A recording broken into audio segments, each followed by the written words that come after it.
नमस्कार। 24 सितंबर 2021 को जो था वो हिमाचल प्रदेश कैबिनेट की मीटिंग हुई थी। इस मीटिंग में क्या कहा गया था? इसमें कहा गया था कि राजस्व विभाग में जो है वो नायब तहसीलदार की 20 पोस्टें जो है वो भरी जाएंगी और ये 20 पोस्टें जो है ये सीधे रूप से भरी जाएंगी। इनके लिए जो था वो मंजूरी दे दी गई है। तो एक बात तो पक्की है कि अब जब भी जो है एडवर्टाइजमेंट आती है Himachal Pradesh public service commission की, उसमें नायब तहसीलदार यानी कि एनटी की पोस्टें जो है वो निकलेंगी। अब एनटी की पोस्टें जब निकलेंगी तब आपको उसके बारे में पता होना चाहिए, क्योंकि अभी काफ़ी बच्चे जो हैं वो एचएएस की तैयारी कर रहे थे, उन्होंने एचएएस का एग्ज़ाम दिया है। तो कई लोगों का हुआ भी है, कई लोगों का नहीं भी हुआ है। अब कुछ लोग एप्टीट्यूड टेस्ट में रह गए। तो इसमें एक पॉजिटिव पॉइंट ये है कि एप्टीट्यूड टेस्ट आपको नहीं देना पड़ता है। इसमें हम कंप्लीट सिलेबस के बारे में बात करते हैं, जो ऑफिशियल सिलेबस है। तो डायरेक्टली आप जंप कीजिए सिलेबस के ऊपर। तो ये है इसका ऑफिशियल सिलेबस, ठीक है। तो वैसे तो आपको टेलीग्राम पर ये जल्दी प्रोवाइड करवा दिया जाएगा इसका पीडीएफ, परंतु सिलेबस आप देखिए कि किस तरह का इसका सिलेबस रहता है। अब इसमें जो है पहले तो प्री होगा, फिर मेंस होगा, परंतु सिलेबस जो है वो इसका थोड़ा सा अलग है। अलाइड की तरह इसका सिलेबस नहीं है, एचएएस की तरह भी इसका सिलेबस नहीं है।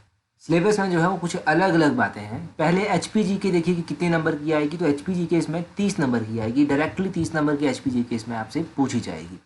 पहली बात ये होगी कि एचपीजी के कितने नंबर की आएगी, तो ये 30 नंबर की आएगी।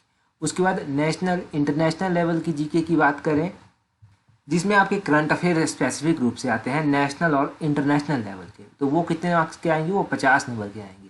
तो उसमें करंट अफेयर भी जो है वो काफ़ी इंपॉर्टेंट रोल जो है वो प्ले करेंगे।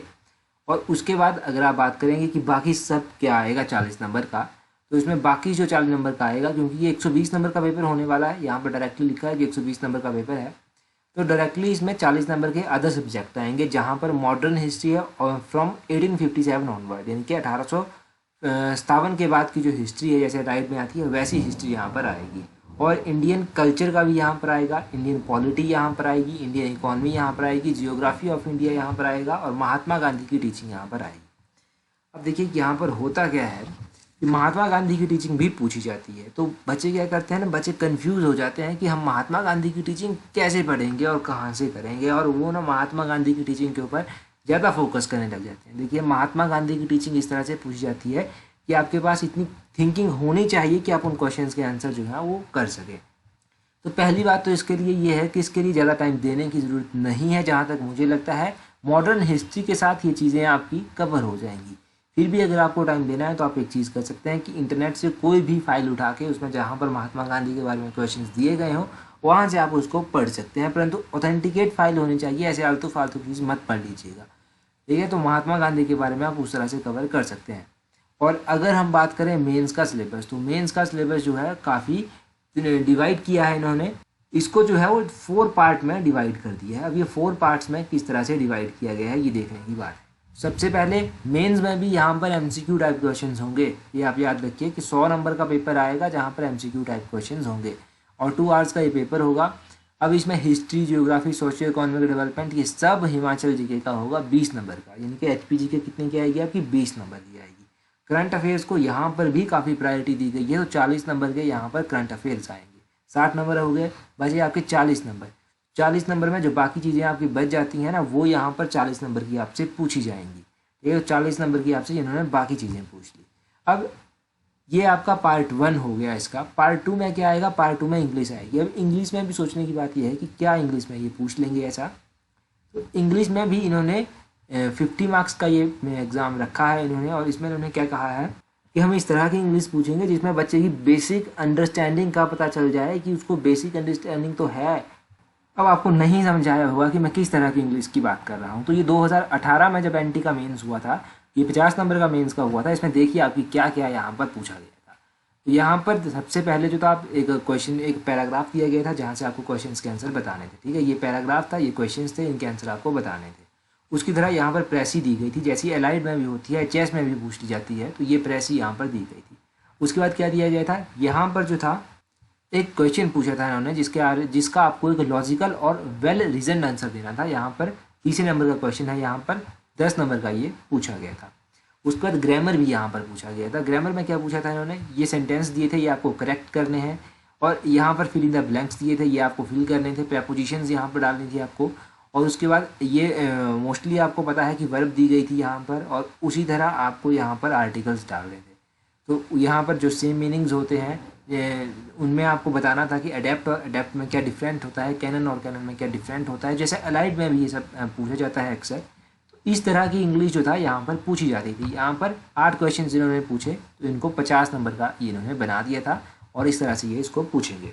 अब आप कहेंगे ना कि ये जो ऊपर वाले सेक्शंस हैं जैसे जीके है, एमसीक्यू बेस्ड क्वेश्चन है, इनको भी डिस्कस करो। इनको डिस्कस नहीं करेंगे हम, क्योंकि पैटर्न जो है हर साल चेंज हो रहा है। तो अभी आप एचएएस का जो पैटर्न है ना, उस पैटर्न को फॉलो कर लीजिएगा। वैसा ही पैटर्न डेफिनेटली यहाँ पर भी पूछ जाने की संभावना है, क्योंकि वो 2018 का पैटर्न था, काफ़ी पुराना पैटर्न था, काफ़ी पुराना ट्रेंड था। अब वो ट्रेंड जा चुका है, तो अब नया ट्रेंड यहाँ पर आ रहा है। अब उसके बाद तीसरे नंबर पर ये इंग्लिश पूछेंगे। इंग्लिश में क्या पूछेंगे? इंग्लिश में ये ऐसे पूछेंगे, इंग्लिश का ऐसे, ठीक है। 50 नंबर का ऐसे आएगा, तो इसको डिस्कस करने की जरूरत नहीं है कि कैसे ऐसे आएगा, क्या क्या नहीं। ऐसे डे बाई डे चेंज हो रहे हैं, तो ऐसे की आपको तैयारी करनी है। उसके बाद हिंदी में एक पैराग्राफ आपके पास होगा, उसको आपको इंग्लिश से हिंदी में ट्रांसलेट करना है। और एक जो है आपके पास पोइट्री भी दे सकते हैं ये, और एक ईडियम्स करेक्शन वगैरह ये सब आपके पास दे सकते हैं। इसका भी पेपर मैं आपको दिखाता हूँ। ये है आपकी एनटी 2018 के पेपर का जो कंपल्सरी सेक्शन था हिंदी का वो। इसमें पहले तो ये इंग्लिश का पैराग्राफ दिया था, इसको आपको हिंदी में ट्रांसलेट करना था। और उसके बाद ये गद्यांश आपके पास दिया गया था, जिसकी आपको व्याख्या करनी थी। और उसके बाद आपके पास ये पद्यांश यहाँ पर दिया गया था, पद्यांश की भी आपको व्याख्या करनी थी। और उसके बाद आपके पास 4 मुहावरे दिए गए थे या फिर लोकोक्तियाँ थी, जिनके अर्थ आपको लिखने हैं और प्रयोग भी इनका करना है साथ में। तो ये भी इंपॉर्टेंट है। आप ये मत समझिएगा कि मुहावरे लाइटली ले रहे हैं। 8 नंबर के भाई आते हैं, 8 नंबर बहुत होते हैं एग्जाम में। 8 नंबर में से कई बार 4 नंबर लेना भी मुश्किल चला जाता है। तो उसके बाद 3 विपरीतार्थ थे। विपरीतार्थ 6 नंबर के थे, परंतु 6 नंबर आप ऐसा समझिए कि ये 6 नंबर के लिए आपको 6000 शब्द भी पढ़ने पड़ सकते हैं। तो 6 नंबर के बाद आप 3 नंबर क्या देखिए, 3 नंबर जो था ये शुद्ध करने के लिए थे, तो इनको आपको शुद्ध रूप से लिखना था।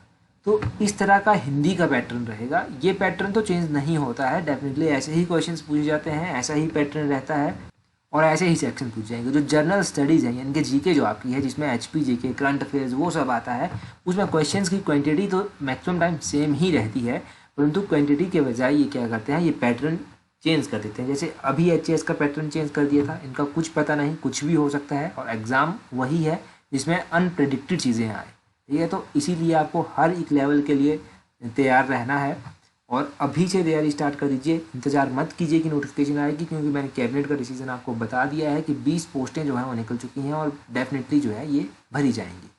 तो ये सिलेबस हमने डिस्कस किया। So that's all for today. Thank you very much for watching and listening very patiently.